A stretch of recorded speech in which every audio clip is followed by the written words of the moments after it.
So you're getting a different look of what is not farm life. You're looking at school life. Me and Aiden is about to do a dissection class with a sheep brain. No, this is not our sheep. This was one that was bought.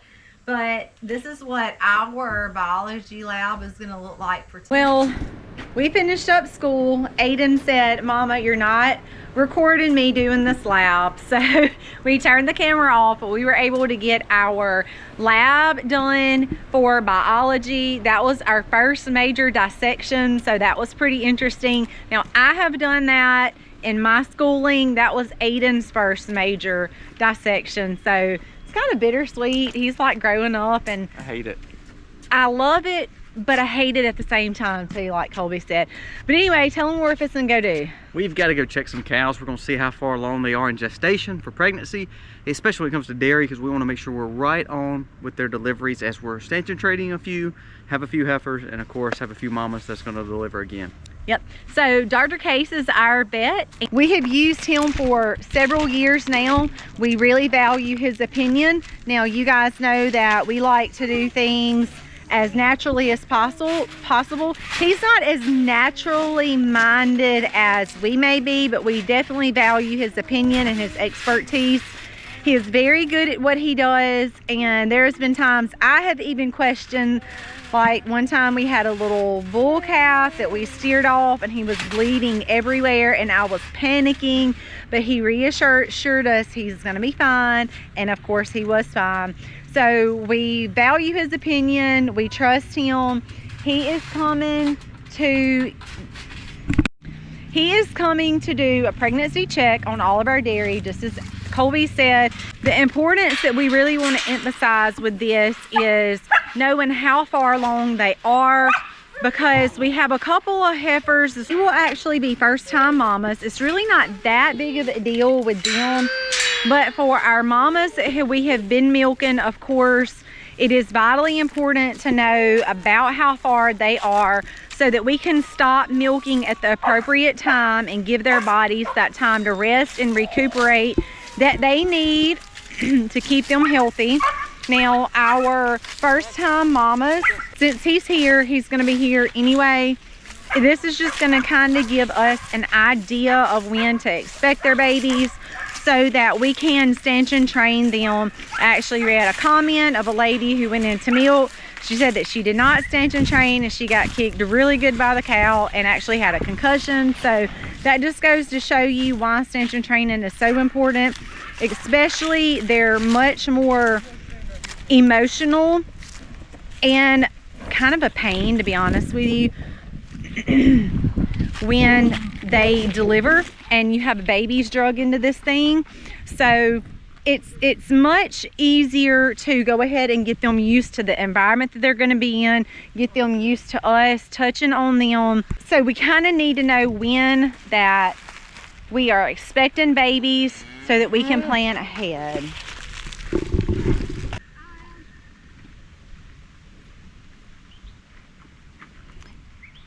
Two that are back there are not wanting to come, so Colby had to go back there and walk them up. They'll come on up. We're hoping that they're just going to walk right across. Josie is our leader. Of course, she's the one in front. She's the one that gets milked every day.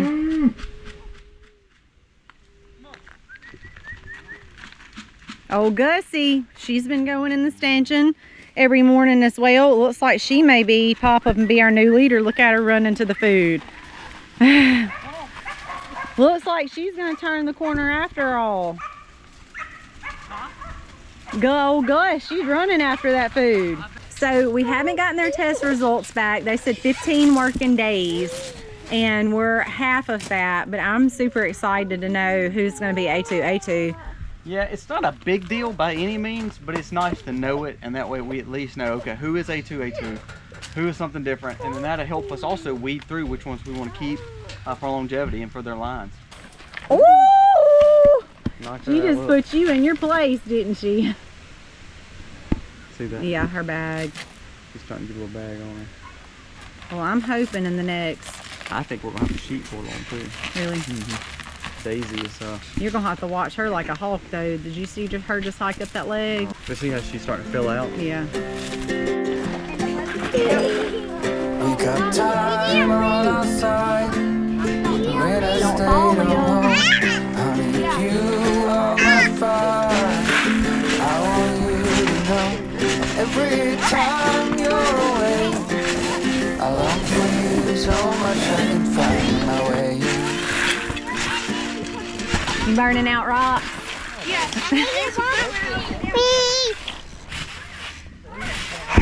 Ow!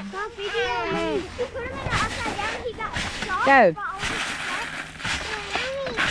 You're such a bully. Stuck that one.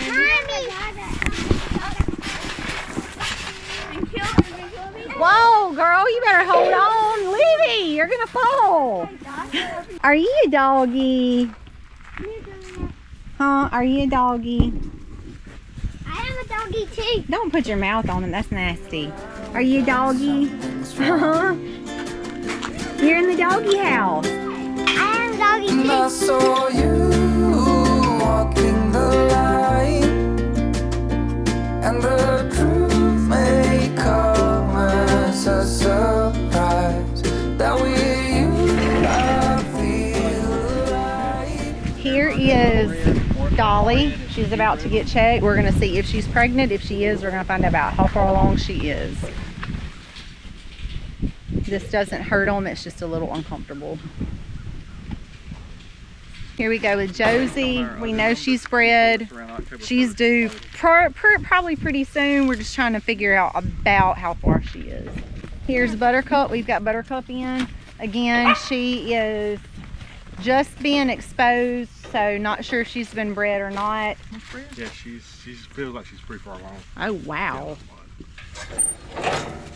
So she's, yeah, you see.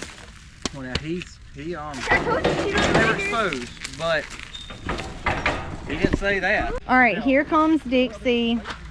She, last time was checked, she was not pregnant, but she has been with Abel pretty much since. She's got a couple little health problems going on. When we went out of town, we come back to her doing some coughing, and knew that it would take a couple of months for her to kind of get over that. She went in what's called respiratory acidosis, but she still is not fully recovered, so we're going to do all the treating and all the needs right now that she needs. So she's actually not rebred back, and that's a problem here. So we're going to have to sit down and obviously weigh out our options with her, because she should be as far along as Josie, and Josie's 7 months and she's not even rebred back. So she's definitely got some health problems going on. So we're gonna have to sit down obviously and weigh out our options with her. She will definitely be one that will not be staying here.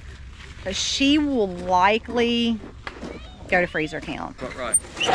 So actually this one and the other one are closer than really. I mean, that's not a bad thing.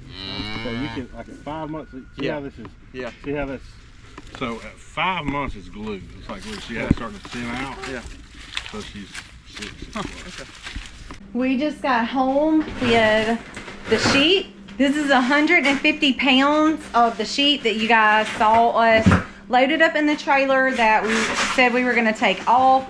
So, you know, really guys, this is what all of what we do boils down to this right here. What we can put in our freezers, what we can get into jars, because that's what it's all about, is processing our own food. So the two, we ended up with 150 pounds of meat to stack in our freezer. So me and Aiden just got home with that, and we are about to get our freezers loaded up. Really good news stuff on the cows, minus the exception with Dixie, and she's a whole nother long story for another day. We'll kind of break all that down for y'all a little bit later, but we are actually expecting 3 calves. One we knew for sure, one we were pretty certain based on what we were told when we bought. The other one was completely unexpected. She was actually, had apparently been exposed for a couple of months sooner than what we were told. So we're actually gonna end up with 3 calves by the end of this year. We're gonna have 3 calves at least. So pretty exciting news. That would be the black and white Holstein Gus, the light golden Jersey, which is Buttercup, and Josie, of course. So all of those are going to be dropping calves. We'll be back in milk with 3 before the end of the year. So that's pretty exciting news. And y'all stick around because we're going to continue to give you updates, everything that's going on the farm.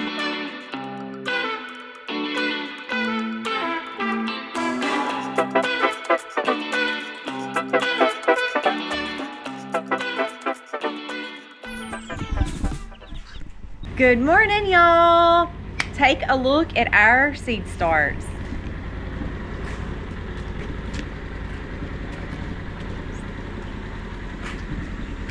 So today we have a couple of outside things to do. One of them being moving our sheep and our beef cows.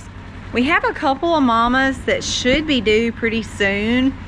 So I'm hoping that before it gets too cold, we have some babies on the ground. But for right now, we need to get them moved. Y'all can see they're right out there in that pasture over there. But it is time for them to go to new field. We do what's called intense rotational grazing here. So they will stay in that paddock for usually it's a week or 2, depending on how big the paddock is and how many cows we have in that paddock at a time. But it is time for them to go. They're going to fresh grass. They're being constantly moved where they're just not on that manure load. They're getting fresh grass without the manure, which keeps for a healthier animal.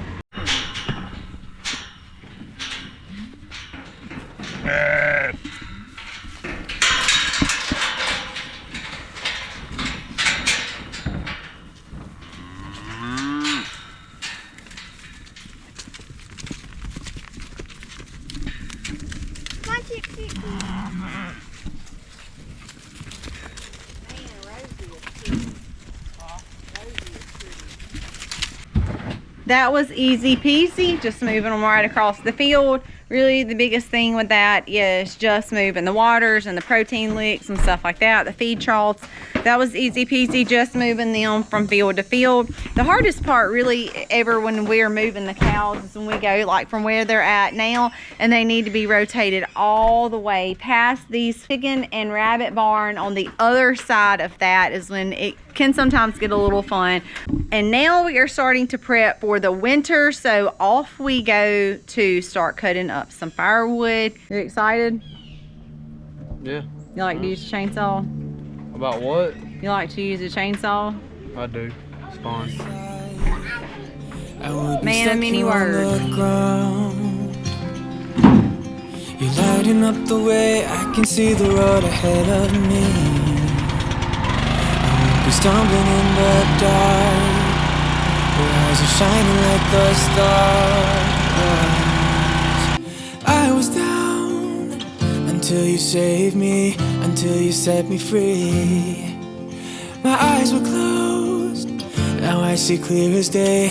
And I just wanted to say that you can take me high.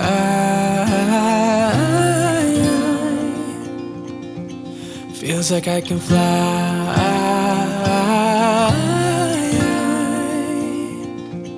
You can take me high. I can see the sun staring at you when you make that smile.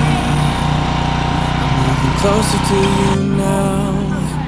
I can't get close enough somehow. And I was down until you saved me, until you set me free. My eyes were closed, now I see clear as day. And I just wanted to say, I'm dirty enough. I think you're dirty. That's a pretty good little L we got right there, huh? Yeah, I would say that's probably a quart and a quart and a half, something like that. It's good, yeah. Yeah. I'm real pleased with that. We still have a lot to do. And the kids thankfully helped us. Yeah. They have abandoned us though before the job was done. So we just got done cleaning up, just got done stacking. I think I'm a little dirty too. Yeah, you I are. just noticed myself. And I think your Father's Day gift paid for itself. Yeah. Just in the amount of work we did today. Crunk is crunk a word. No. It cranked right up. So we're done with this. We're going in to cool off, have lunch, get something to drink, and Then we're going to slap a couple of raised beds together, but we're not filling them today. I know, not filling them today. Not filling them today. And really, to be honest with you, we got a lot of wood done, but we still have probably 3 cords to do. But this is a good start. I told Misty it's nothing better than having wood put up and hay put up for the year. We did hay just a few days ago, so it's just a good feeling knowing that winter, we're prepping for winter, and it's doing really good. Well, it's on its way, Yeah. that's for sure. It's been a beautiful day though. It has been. Breezy. It's hot, but it does feel good in the shade with the wind blowing. Yeah. But you're doing physical and manual labor. It It's is a little warm. Let's go All right, eat. we're going to Feels like eat. I can fly.